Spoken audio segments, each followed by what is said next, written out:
রোজা রেখে ক্লান্ত হয়ে পড়েছো, শরবতটা খেয়ে নাও। নমস্কার, এটা কি সূর্যের বাড়ি? আসসালামু আলাইকুম। না না, এটা তো সূর্যের বাসা না, এটা তো সোহেলের বাসা। আপনি হয়তো বা এখানে ভুল করে চলে আসছেন। না না, আমার ভুল হচ্ছে না, আমার মনে হচ্ছে এটাই সূর্যের বাসা। তো আপনি পাশের রুমে অপেক্ষা করুন, উনি তো ইফতারি করছে, ইফতারি শেষ করে আপনার সাথে দেখা করবে। আচ্ছা ঠিক আছে। কি আসছে, বসতে বলো না। হ্যাঁ বসতে বলছি, শরবতটা খাও।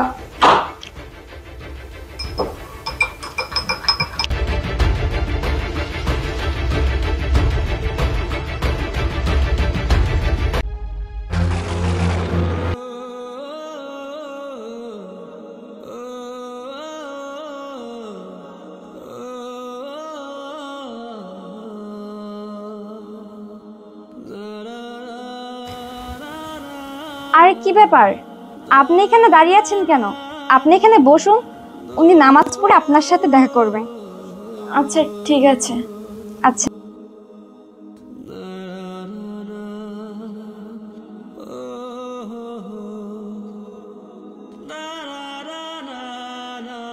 কে কে আসছে?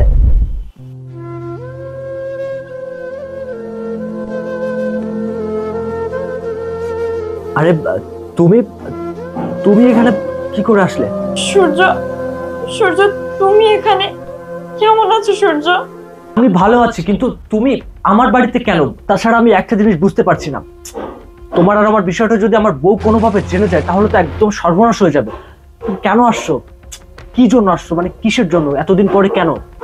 সূর্য, তুমি এসব কি বলছো?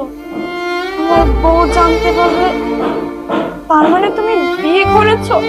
হ্যাঁ, আমি বিয়ে করে ফেলেছি। আর দেখো, আমার অতীতে কি হয়েছিল সেটা আমি বর্তমানে মনে করে আমার ভবিষ্যৎটা নষ্ট করতে চাচ্ছি না। আর এখানে আমাকে কেউ সূর্য বলে চেনে না, আমার নাম সোহেল রানা। আমি ইসলাম ধর্ম গ্রহণ করেছি। আমি আগে কি ছিলাম এগুলো মনে করে আমি আবার বর্তমানটাকে নষ্ট করতে চাচ্ছি না। প্লিজ তুমি এখান থেকে চলে যাও। বাহ সূর্য বাহ, আমি এখানে থাকতে আসিনি, আমি এখান থেকে চলে যাব।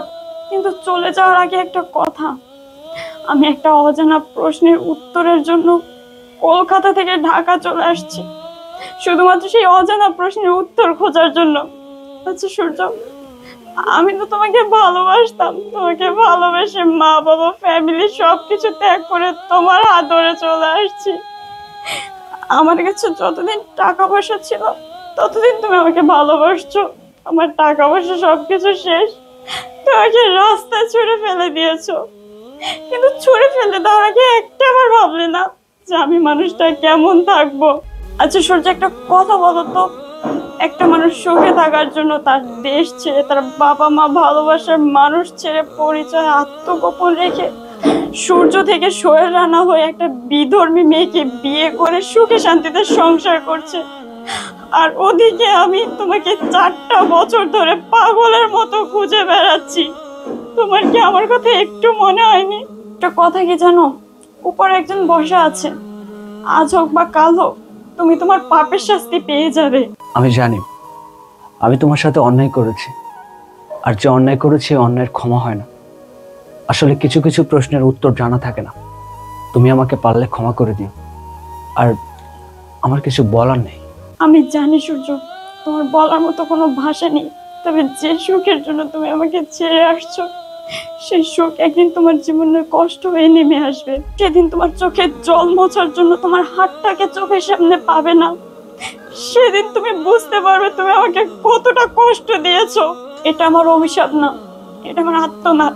ভালো থেকো তুমি, আর কখনো তোমার সামনে আসবো না।